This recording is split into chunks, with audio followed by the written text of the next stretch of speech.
It's January 27th, 1976, in Denver's McNichols Arena, packed with 15,021 fans buzzing with excitement.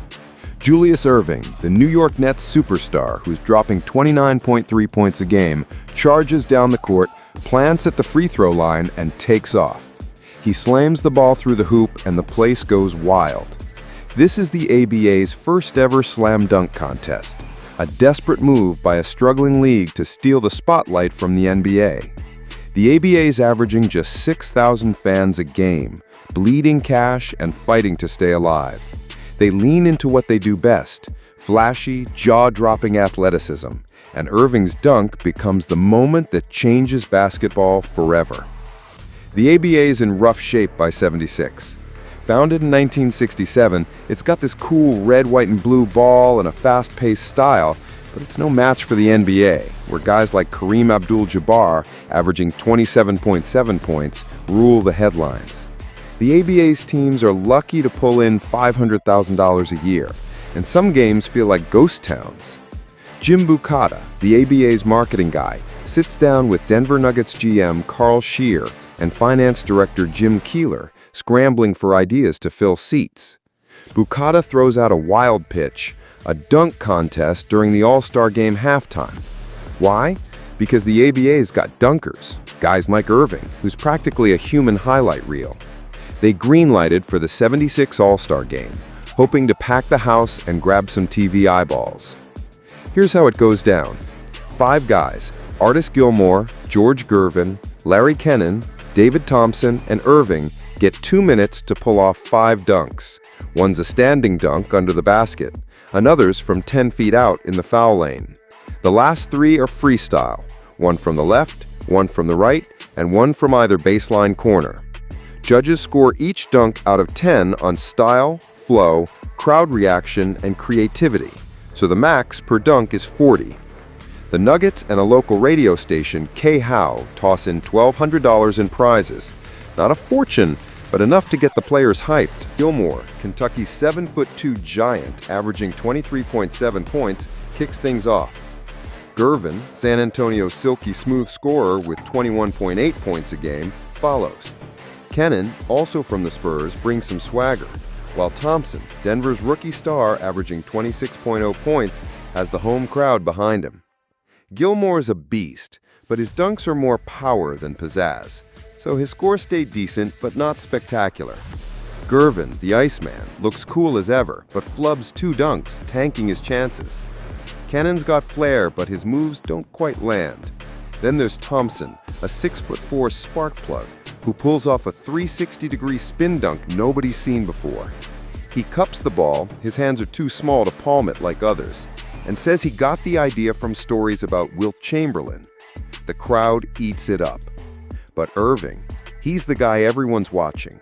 Dr. J averages 2.4 dunks a game and treats the court like a stage.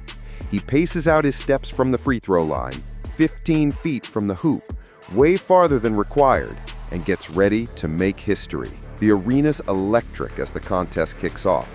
Gilmore slams with force, but the crowd wants more flash, so he's pulling mid-30s scores. Gervin's misses kill his vibe, leaving him out of the running. Kennan gets some cheers, but can't stick the landing.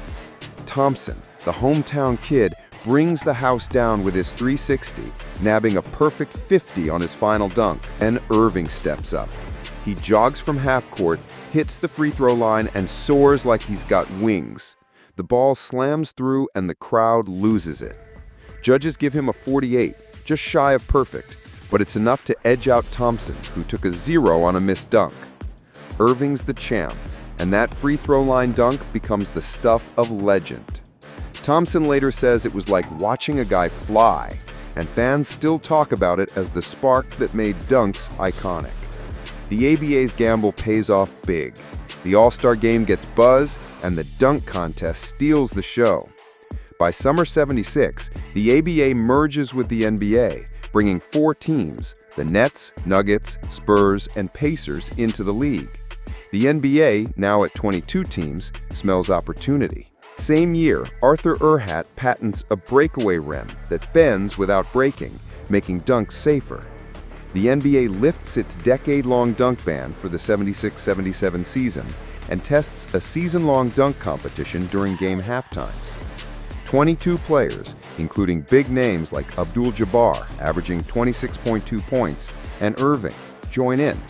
Darnell Hillman, an ex-ABA guy called Dr. Dunk, who averages 8.8 points, wins the final in Portland, pocketing $15,000.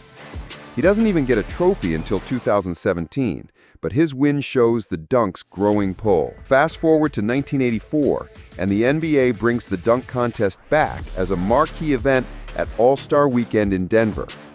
Rick Welts, the NBA's promotions guy, pitches it, inspired by that '76 ABA show.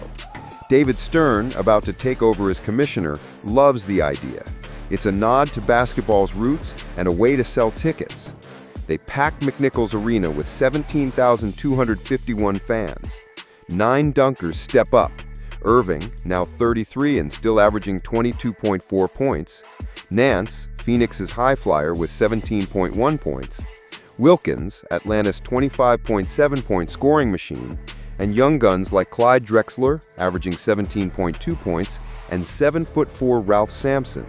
Nance steals it with a wild 2-ball windmill dunk, beating Erving and Wilkins. He grabs $10,000 and later jokes he wanted it for a '67 Camaro. That '84 contest sets the stage. In '85, Wilkins, the human highlight film, takes the crown with a 360 slam, averaging 27.4 points that year. Then in '86, Spud Webb, a 5'6" Hawks guard, averaging just 7.8 points, shocks everyone by beating Wilkins. He's the shortest champ ever, proving heart beats height. Michael Jordan, Chicago's 30.1-point superstar, owns 87 and 88. His 88 free-throw line dunk, echoing Erving's, scoring a perfect 50. Some cry foul, saying Chicago judges like Tom Hawkins and Gale Sayers lowballed Wilkins with a 45. By '90, Wilkins bounces back, outdueling Kenny Smith, who tosses the ball off the backboard for a reverse dunk that wows fans. Dunk contest turns basketball into a cultural juggernaut. League attendance jumps from 10.9 million in '84 to 12.3 million by '88. And All-Star Weekend becomes must-see TV, pulling a 12.3 rating in '88 on CBS. Kids hit playgrounds, trying to copy Erving's free-throw line dunk or Jordan's hang time. The contest gives role players like Webb and Nate Robinson, a 3-time champ from '06 to '10, averaging 11.0 points career-wise, a chance to shine.